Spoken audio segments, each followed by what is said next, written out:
This is Jacob's Algebra, Chapter 14 Review Video Part 3. At the end of the Part 2 video, we had just finished working through problem number 9b, which you can still see here on the board. We had x squared minus 6x plus 6 equals 0. We had to find our a, b, and c and plug them into the quadratic formula. And when we did that, our final answer was x equals 3 plus or minus 3. So now what we're going to do is look at number 9, Part C. So for number 9, part C, we have x squared minus 6x plus 7 equals 0. Now, this is already in standard form, so we can find our a, b, and c. Our a is 1, our b is negative 6, and our c is 7. So we plug that into the quadratic formula. Negative b is the negative of negative 6, so that's a positive 6. Plus or minus the square root of b squared, which is going to be 36, minus 4 times our a times our c. And then all of that is over 2a. So we end up with 6 plus or minus the square root of 36 minus 28. 36 minus 28 is 8. So it's going to be plus or minus the square root of 8 over 2. So our x is equal to 6 divided by 2 is 3, plus or minus, well, 8 is actually equal to 2 square root 2. So it's plus or minus 2 square root 2 over 2. Our 2's cancel. So this is 3 plus or minus the square root of 2. Those are the two values we get for our answer for our solutions for Part C. Now I'm going to get a new page and we're going to do Part D. Okay, so number 9, part D, we have x squared minus 6x plus 9 equals 0. Again, we get our a, b, and c. A equals 1, b equals negative 6, and c equals 9. Plug that into our quadratic formula. We get 6 plus or minus the square root of b squared minus 4 times a times c. Now remember, this first number here is a negative b. Since our b is negative 6, the negative of that is positive 6. And then we're going to divide all of that by 2. Well, 6 divided by 2 is 3, and then it's plus or minus 36 minus 4 times 1 times 9. Well, 4 times 1 times 9 is 36. So we have 36 minus 36, which is 0. So this is actually going to be 3 plus or minus 0. So our answer is just 3. So for part D, our answer is x equals 3. Now for part E, we are asked what must be true about the discriminant b squared minus 4ac in order for the solutions to the equation to be rational. Okay, in order for the solutions to the equation to be rational, this has to be a square number. That does not look like square. A square number. So in order for us to end up with a rational answer, b squared minus 4ac must be a square number. Okay, so now let's look at problem number 10. So number 10 says the Italian mathematician Leonardo Fibonacci used 864 over 275 as an approximation of pi. Change this fraction to decimal form. Okay, to do that, we just need to punch it into a calculator. When we punch that into a calculator, the answer that we're going to get is going to be 3.14181818, and the 18 is going to continue on forever. So that is 3.1418 with the line just over the 18. Then it says, is this smaller or larger than pi?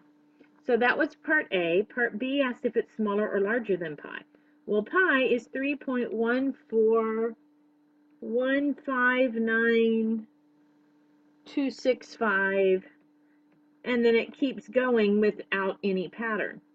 So if I line these up, I'm going to put 3.14181818. You can see they're the same here and here and here, but right here they're different. So this is the fraction, and the fraction is bigger. So when it asks if the fraction, the 864 over 275, is smaller or larger than pi, it is larger because this top one is pi and this bottom one is 864 over 275. Okay, part C says, how is it possible to know that pi is not actually equal to 864 over 275 without punching it into a calculator? And the way that we know it's not equal is because 864 over 275 is a rational number. Pi is not a rational number. Rational numbers cannot equal irrational numbers. So that means that they can't be equal. That's how we know that it's not equal to pi. It can be close to pi, but it's not equal to pi because in order to be equal to pi, it has to be an irrational number. Okay, now let's look at number 11. So number 11 says find exact answers to each of the following. This means you need to leave pi in your answer. So the circumference of a circle whose radius is square root of 5. So for part A, we need to find the circumference. The radius is the square root of 5. Okay, well, circumference is 2 times pi times r. So what we can do is just replace our r with square root 5. We have 2 times pi times the square root of 5. And that's how we have to leave our answer because it said to give an exact answer. That means we don't want to punch in the value for pi. We want to just leave our symbol for pi. And we don't want to use what the calculator gives us for square root of 5. We want to leave it as square root of 5 because anything else is going to be an approximation. Okay, let's look at part B. Part B says the area of a circle. So area equals what? Whose radius is 0.3. So our r is 0.3. Okay, well, area is pi r squared. So I'm just going to plug in 0.3 for our r. We have pi times 0.3 squared. And 0.3 squared is 0.09, and then it's multiplied by a pi, and that is our final answer. We have to leave it with pi in the answer because it said to give the exact value. Okay, part C. The radius of a circle with a circumference of 14. So this time we're trying to find the radius. We know that the circumference is 14.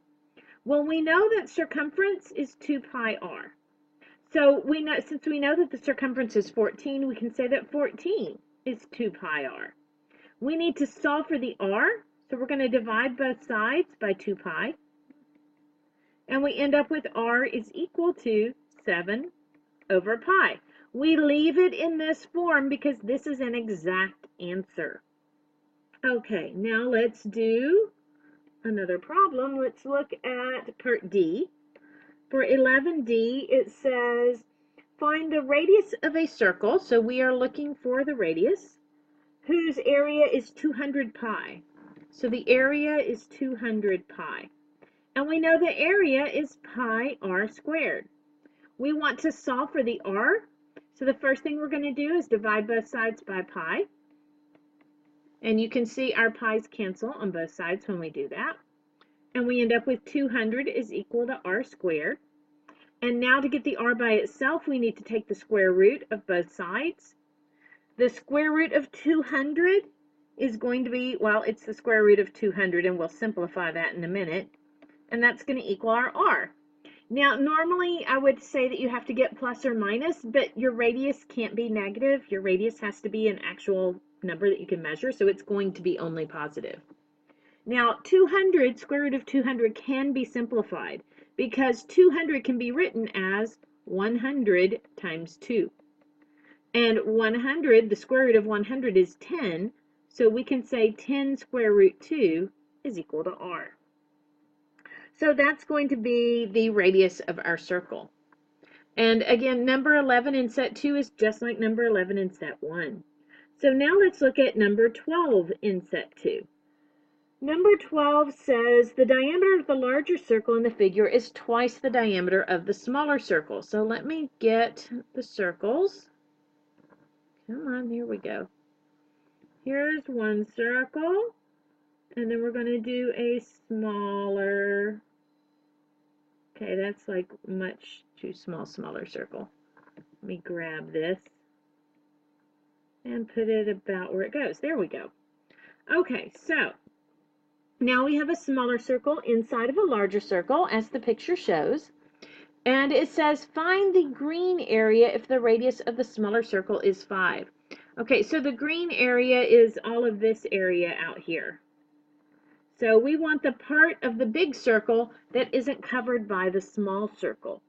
And we know that the radius of the smaller circle is 5. So I'm going to go ahead and say that this is 5. And we know that the diameter of the larger circle is twice as much. So the radius of the smaller circle is 5, and I'm going to use a small r for that. I'm going to use a capital R for the radius of the bigger circle. If it's twice as much, that means the radius of the bigger circle must be 10. So again, this is part A here. And we want to know the area of the green part. So first we need to find the area of the small circle. That is pi r squared. When we plug in 5 for the r, we're going to get 25 pi. And the area of the larger circle is pi capital R squared. When we plug in 10 for this r, we're going to get 100 pi. So the area, the shaded area, is going to be the area of the large circle minus the area of the small circle. So that is 100 pi minus 25 pi, and that is 75 pi. So that's our answer for number 12, part A. For part B, they ask us to do the same thing if we know that the radius of the smaller circle is x. Then the radius of the larger circle is going to be 2x because it's twice as much. So the area of the small circle is going to be pi little r squared. We're going to replace the little r with an x, so that's pi times little x squared. The radius of the larger circle is 2x, so that's going to be pi times 2x that's squared. When we square 2x, we get 4x squared. So this is going to be 4 pi x squared. So the shaded area is going to be the area of the larger circle minus the smaller circle. So that is 4 pi x squared minus pi x squared, which is 3 pi x squared. And that's going to be the area, the shaded area. Now, for part C, it asks what fraction of the larger circle is shaded? Well, we know the area that's shaded, that's the 3 pi x squared, and we calculated the area of the larger circle, that is 4 pi x squared. So the fraction that's shaded for part C, we're going to take the shaded area and divide it by the large circle area. The shaded area is 3 pi x squared. The larger area is 4 pi x squared. That's supposed to be a 2. Our x squareds cancel, our pi's cancel, and so we end up with 3/4. So that is the fraction of the area of the larger circle that is shaded. Okay, we should have time to work through number 13 also. So number 13 says, in each of the following problems, let pi equal 3.14. So we're going to use pi equals 3.14. So these are approximations. We are not getting exact answers here. And it says to round your answer to the nearest integer. So for part A, we need to find the circumference. Circumference equals what? When the radius is 6 inches. So the radius is 6 inches. Well, circumference is 2 pi r. And so we're going to do 2 times 3.14, because we're replacing pi with 3.14, times 6. And when we multiply that out, what we end up with is 37.68. But it said to round it to the nearest integer. So round it to the nearest integer, that is 38. So this is 38 inches. Okay, part B says find the approximate area. So area is what we're trying to find. And oh, we don't have time for this one. So I will finish off number 13 and do number 14 and 15 and 16 on the part 4 video.